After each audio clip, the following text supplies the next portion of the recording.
Okay, part 2 of lesson 4.1b. We're going to go ahead and continue graphing quadratic equations. Here's an example again of a non-application. This is just a quadratic equation right here. And so again, within here you can recognize the quadratic form here. And then the equation, you look at the graph of that. And then again, of course, I would go ahead, if I were you, I would go ahead and type this into Desmos and then go ahead and just make sure you can reproduce that graph. We're going to use that graph. I want to remind you that a quadratic equation has coefficients or numbers that were used to solve problems related to it. And so you need your A, B, and C, or just be able to recognize that. But there's the graph. Important in a graph of a quadratic, which gives you this parabola, that you see that the parabola is symmetric, U-shaped. It's going to have intercepts, x-intercepts, y-intercepts. That will differ depending upon these values here. It also has an axis of symmetry. There's a line directly in the middle because of the symmetry. There's a line that cuts it right in half, and then you have this vertex. The vertex will always be a high point or a low point. So for example, here we didn't see the low point. In the previous one, there was a vertex there. We'll see one where the vertex is on top.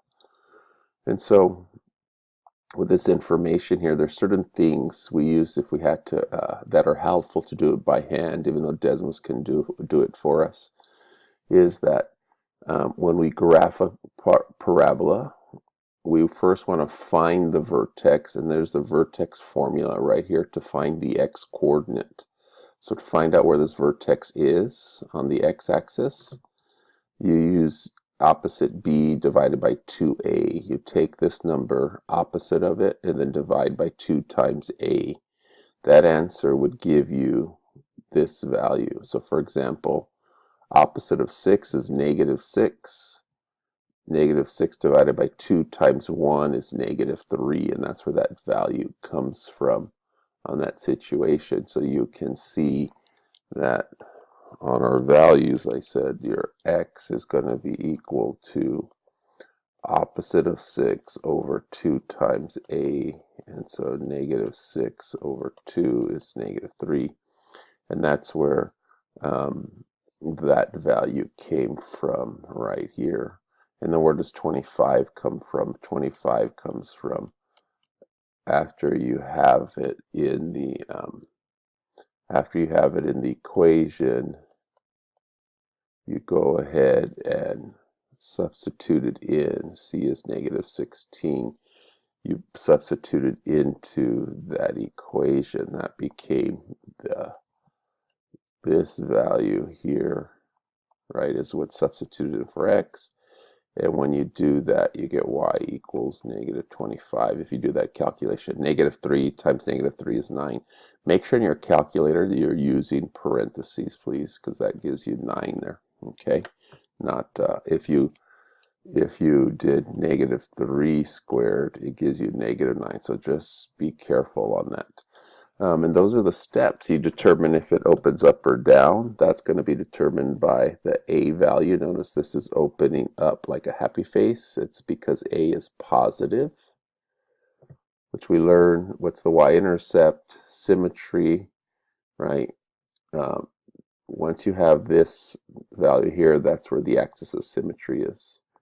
So again, that's how we graph it. Here's another example of going through it, fully through it, so you can look at another example. I'm not going to talk through that. You can do that yourself to see how you get the vertex.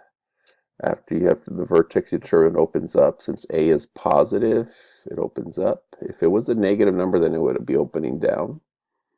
You can find the y-intercept. That's when x equals 0, and that's why you're choosing that value, because that's the y-intercept occurs when x equals 0.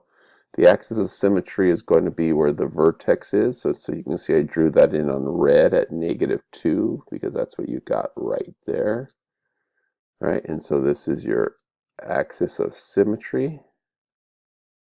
And so you want to make sure that helps you graph it by hand. But again, this is helpful. There's some helpful skills here, but you also want to verify that stuff using Desmos. You can see you have that.